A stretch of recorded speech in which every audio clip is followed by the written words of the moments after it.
quando, eu não sei por que eu estou falando em missões, estou falando sobre esse assunto e falando em missões porque é a obra mais importante da igreja aqui na face da terra.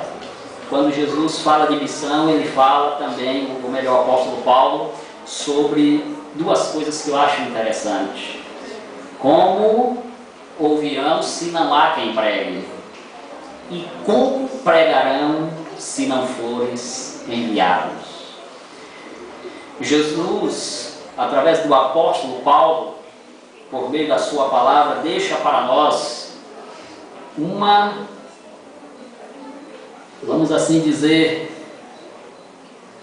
uma ordenança importante da necessidade de se pregar o Evangelho, mas também da necessidade de sermos enviados. Ser enviado significa estar respaldado. Não é fazer de qualquer jeito, por conta própria, muito embora o crente, todo crente tenha a liberdade de evangelizar e falar de Jesus. Mas aqui Paulo está falando de trabalhos que precisa de um apoio, que o obreiro sozinho ele não pode ir por conta própria e se sustentar. Ele vai depender de um suporte, de alguém que esteja dando condição para fazer. Por isso ele diz: como irão se não fores enviado?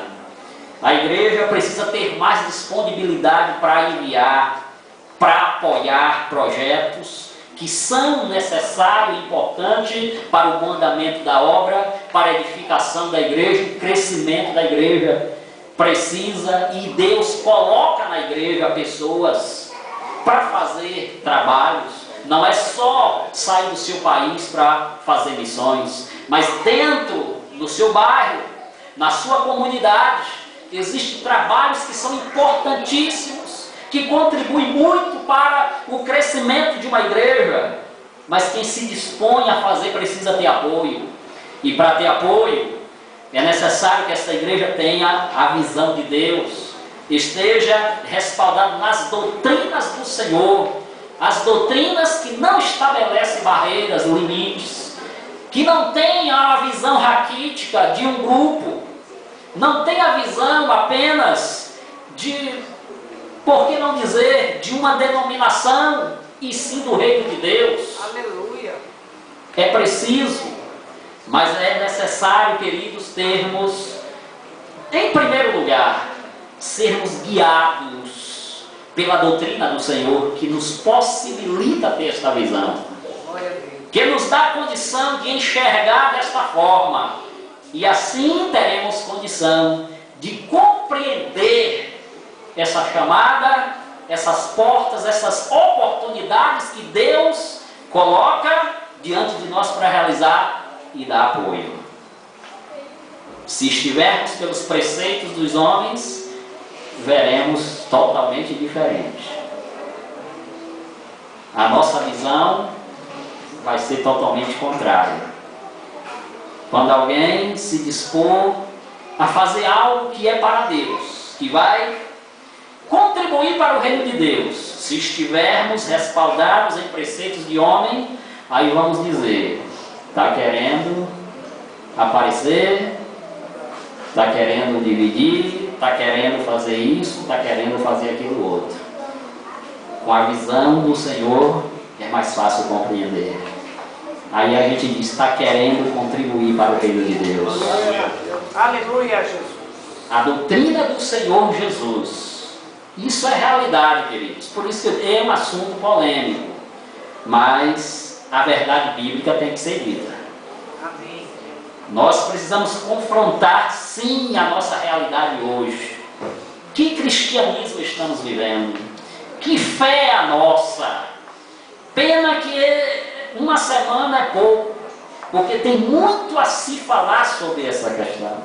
É preciso rever os nossos conceitos, porque não basta apenas a gente analisar, nos deparar diante de problemas e achar que eles estão lá longe, que eles fizeram parte da igreja no passado. Não, eles são reais, estão no nosso meio, são atuais, e nós precisamos enfrentá-los. Precisamos defender a fé.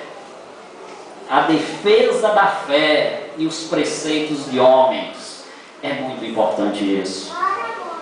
A fé se baseia na doutrina de nosso Senhor e Salvador Jesus Cristo. Os preceitos dos homens ajudam, porém eles têm o seu papel, têm o seu lugar. Enquanto eles estiverem no seu lugar, cumprindo o seu papel, será importante, será uma bênção. Quando fugir disso, vai prejudicar, vai trazer seríssimos problemas. Esses preceitos de homens, conforme Jesus destaca aqui, nos dias atuais, eles surgem. Eu estava analisando, quando o irmão pôs o tema, lei dos homens, e toda lei, uma lei ela precisa ser sancionada por uma autoridade maior. Por exemplo, o excelentíssimo senhor presidente da República é a autoridade maior do nosso país. Toda lei, após criada e aprovada na Câmara e no Senado, precisa ser sancionada por ele. Algo para se tornar uma lei realmente precisa ser sancionada por uma autoridade maior. Na igreja, às vezes acontece assim.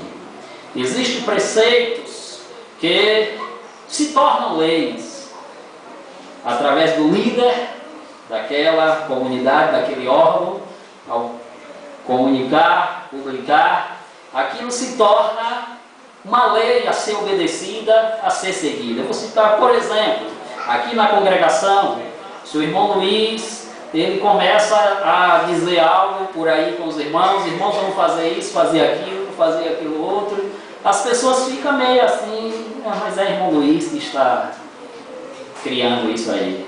Mas se eu chegar aqui e disser, aí todo mundo vai entender. O pastor falou, então é lei. Nós temos que obedecer. A lei, algo para ser lei precisa ser sancionada pela autoridade máxima de um país, de um estado, de uma cidade, de uma comunidade, precisa ser sancionada pela autoridade. E existe realmente, nos dias atuais, leis que são necessárias, importantes, que fazem parte dos nossos costumes, são estabelecidas normas pelos nossos líderes, que são importantes, que nós sim precisamos obedecer, cumprir, até porque a Bíblia diz que nós devemos nos submeter às autoridades, porque não há autoridade que não seja constituída por Deus. Porém, todos nós sabemos que nenhuma lei deve ferir a lei maior, que é, todos nós sabemos, a palavra de Deus, a lei suprema, o supremo ser de todo o universo, nosso Deus. Ele é o ser supremo. Toda lei ela precisa estar respaldada e ela precisa se submeter ao que estabelece a palavra de Deus. Por isso é que quando uma lei, mesmo sendo uma lei federal, se ela ferir os princípios bíblicos, o cristão, ele está desobrigado a cumprir esta lei. Nós temos vários exemplos na história de homens que assim o fizeram e tiveram o amparo divino. Deus garante. Sadraque, Mesaque, Abdenego, Daniel desobedeceram leis sancionadas pelo líder maior, o imperador, e Deus honrou a fé deles, cuidou deles, livrou, porque a lei suprema, a lei maior, a palavra de Deus, ela precisa ser realmente obedecida, cumprida. Assim todos nós devemos, queridos, analisar. O crente precisa aprender a analisar à luz da Bíblia, a comparar as coisas, tirar suas conclusões. Às vezes, se você não tem condição, peça ajuda a alguém que possa lhe ajudar. Mas todos nós precisamos sim aprender a não apenas, amados, como disse o apóstolo Paulo, ser levado por rodas de ventos de qualquer doutrina, tudo que ouvir, obedecer e achar que é verdade. Precisamos aprender com os nossos irmãos bereanos a conferir as coisas, a analisar e sabermos realmente o que estamos fazendo, se está correto, à luz da palavra de Deus, porque todos nós temos um compromisso individual com o nosso Deus. Daremos conta de nós mesmos. Se nós errarmos, porque alguém nos induziu ao erro, essa pessoa que nos induziu vai pagar, mas nós também temos responsabilidade, porque cabe a nós termos o cuidado de analisar, de tirar as conclusões à luz da Bíblia. A Bíblia está com cada um de nós.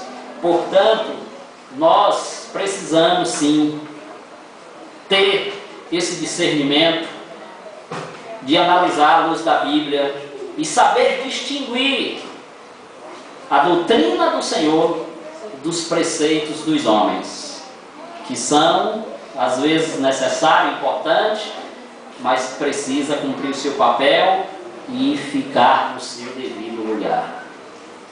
A fé, baseada na doutrina de nosso Senhor Jesus Cristo, ela precisa ser defendida, e principalmente dos preceitos dos homens, que tende sempre a prejudicar esta fé na vida dos filhos de Deus.